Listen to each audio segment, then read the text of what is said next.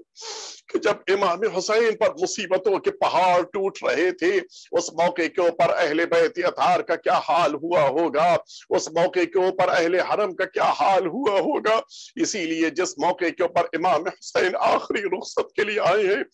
مقتل کی لفظی ہے، جناب زینب سے صبر نہیں ہو رہا تھا۔ اے بھیا، اب زینب تمہارے بغیر کیسے زندہ رہے گی؟ اے بھیا، اب تمہارے بغیر زینب کیسے زندگی گزر؟ اب زینب اکیلے تمہارے بغیر سفر نہیں کر پائے گی۔ اور پھر جاتے جاتے ایک جملہ فرماتی ہیں، مہلن مہلا یبن زہرا، اے زہرا کے لاڈلے ذرا آہستہ چلو، زینب قریب آ رہی ہے، زینب آخری دیدار کرنا چاہتی ہے، زینب آخری دفعہ الوداع کہنا چاہتی ہے، زینب آخری دفعہ تمہیں اللہ کے حوالے کرنا چاہتی ہے۔ اے بھیا، اب تو زینب سے ملاقات نہ ہوگی، ذرا ایک لمحے کے لیے ٹھہر جاؤ۔ آئی زینب، جناب زینب جیسے ہی امام حسین کے قریب پہنچی، امام حسین آواز دیتے، اے زینب، تم نے اس میدان کربلا میں میری ماں کو یاد کیا ہے، تم نے یبن زہرا کہہ کے مجھے پکارا ہے، مجھے ماں کی وصیت یاد آ رہی ہے۔ میری ماں نے مجھ سے یہ جملہ کہا تھا، میری ماں نے مجھ سے یہ کہا تھا، جناب زینب کہتی کہ اے بھیا، میری ماں نے مجھ سے یہ کہا تھا کہ جب حسین آخری دیدار کے لیے آئے، آخری ملاقات کے لیے آئے، اے زینب میری طرف سے تم حسین کے گلے کا بوسہ لے لینا، اس لیے کہ اسی گلے پہ خنجر چلنے والا ہے۔ یہ جملہ کہتے کہتے زینب نے حسین کے گلے کا بوسہ لیا، اور ادھر جناب امام حسین بھی کہتے، اے بھائی بہن، تم نے میری ماں کو یاد کیا ہے، مجھے بابا کی وصیت یاد آ گئی، بابا نے مجھ سے کہا تھا کہ جب آخری لمحے میں زینب کو خدا حافظ کہنا، زینب کے بازوؤں کا بوسہ لے لینا، اس لیے کہ انہی بازوؤں میں رسن بندھنے والی ہے، انہی بازوؤں میں ریسمان ظلم بندھنے والی ہے۔ بہن سے بھائی نے الوداع کہا، بھائی نے بہن سے الوداع کہا، اب جو بھائی میدان کربلا کے لیے چلا، زینب کی تو پوری دنیا تھی کہ جو حسین کے ساتھ رخصت ہو رہی تھی، زینب کے دل کو سکون نہیں ہے۔ آئی تلے زینبیہ پہ کھڑے ہو کے دیکھنا شروع کیا کہ میرا بھائی کہاں ہے، حسین نہ دکھائی دیے، زینب کی بے چینی بڑھتی جا رہی ہے۔ اب جو اچانک گودال قتل گاہ پہ نظر پڑی، سجدے میں حسین شمر پشت کے اوپر اور اپنے خنجر کو حسین کے گلے پہ چلا رہا تھا۔ زینب آوازیں دیتی رہیں، لیکن امت میں کسی نے آگے بڑھ کے حسین کی مدد نہ کی۔ الا لعنت اللہ علی القوم الظالمین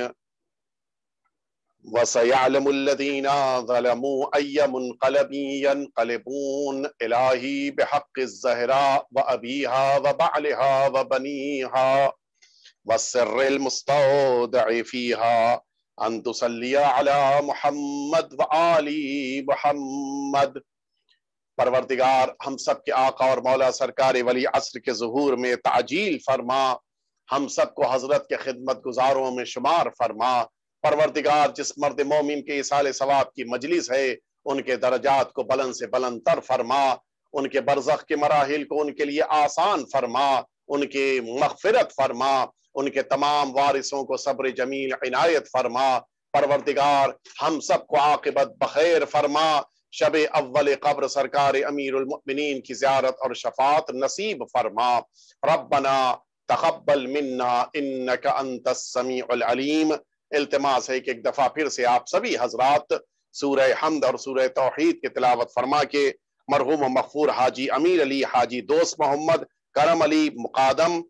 اور ان کے خاندان کے تمام مرحومین کو ایصال فرما دے۔ اعوذ باللہ من الشیطان الرجیم، بسم اللہ الرحمن الرحیم،